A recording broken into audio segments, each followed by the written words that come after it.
Hi there, this is AJ with Trading Trainer, and right now we're going to go over a strategy for doing a very simple set of tasks in order to make returns on our invested dollar of 3, 5, even 10 or 15%, and this is how we go through the strategy. Now we're going to go ahead and need a couple of different pieces of the puzzle in order to complete this strategy. One of them is a copy of the Investor's Business Daily. Now today we'll be using an electronic version of the Investor's Business Daily, but you can go ahead and check out one of these copies at the local library. They usually have a copy of it. Or you can even get a subscription yourself. Or, hey, why not on the weekend go down to your local newspaper shop or bookstore and pick up a copy of the Investor's Business Daily. Nicely, you don't have to do this every day. You just pick 1 or 2 days a month to do this little strategy, and you'll be able to find for yourself plenty of picks in order to pull off what we're going to be doing today. Now, I want to explain to you what we're doing today is called a covered call writing strategy. And what we're going to be doing is purchasing an underlying stock and then selling back an option that's going to be expiring within 4 weeks or less. That way we're going to be basically buying this stock at a discount. You pay full price for the stock, you get a little bit of money back for selling this option. The option winds up expiring. You either close out of that position or that position closes out automatically, and you've got this stock that you've purchased at a lower cost basis than what it's going for. In other words, that's where you make your 3, 5, 10, 15%. Sounds a little complicated, but when we get down to the procedure, you're going to see it's real easy. So shall we get right to it?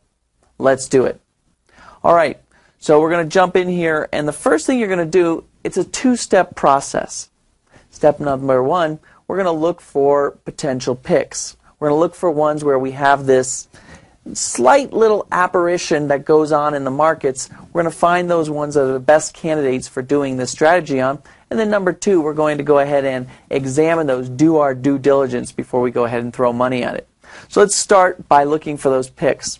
So you're going to take your Investor's Business Daily. We've got the electronic version right here. And when you open up this newspaper, you're going to go right to the section that says option tables. Now I'm using a weekend edition here. That's always a great edition to use, but like I said, those option tables are in every edition. So let's go ahead and go to the option tables. And let's talk a little bit about what we see here. I'm going to go ahead and zoom in. Sound effects are free. We're going to go ahead and zoom in here, and what you can see here is we've got different stocks and what price they closed at the end of the last trading day that was recorded by this newspaper. And then you've got the options that follow it. Now the first thing you want to do is you'll take an index card or some sort of placeholder, and you'll go down the Investor's Business Daily tables looking for stocks that are below $10. Now let me tell you a quick story here. I had a couple of students in the past who went for any of these particular stocks that looked good, and they wound up picking stocks that were over the $10, even $20 our limit range, and they wound up having to put forward a fortune just to get into this trade. We want to be able to get into this trade with the least amount of money to start out with. So let's look for stocks that are about $10 or below, at the most $20 or below. So you'll see here, here's the stock and the last closing price. Then you're going to see here May, June. These are the next 2 months of options. There's always options available for the near-term month and the month after. And then finally, they have a quarterly option on the end. What we're interested in is the option that's going to expire within the next 4 weeks or less, because we want to be in and out like Flynn, right? We want to be able to get into this trade and then get out into all cash, make our 3, 5, 10, 15% all in 1 month, and then move on, right? So in order to do that, we'll be looking down this column right here. This is the May column, and we'll be looking at the last price that the option actually sold for. So remember, we're going to be purchasing the stock and then selling back the option. So first we're going to be looking for stocks that are $10 or below, or at the range of $20, but no more than that, because here's a key. Ready? For every option contract we sell back, we need to have 100 shares of stock. So you're going to be buying 100 of these and then selling back one contract of options. A contract of options has 100 options in it. You have to have a 1-to-1 agreement between stocks and options. Let's get back to our pick finding. All right, so if we start off here with Hess, we see that it's at $65. Move on. AMD, it's only at $9.76.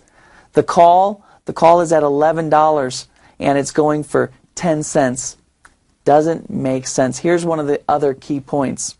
We're looking for stock prices to be below the call price. So this $11, you want the stock to be below that number. But you want to have a nice return, a nice value here so that you can make some money. This 10 cents is not going to get you anywhere. Not on a $9.76 share of stock. So let's go on. We've got AMR. It's at $7.78.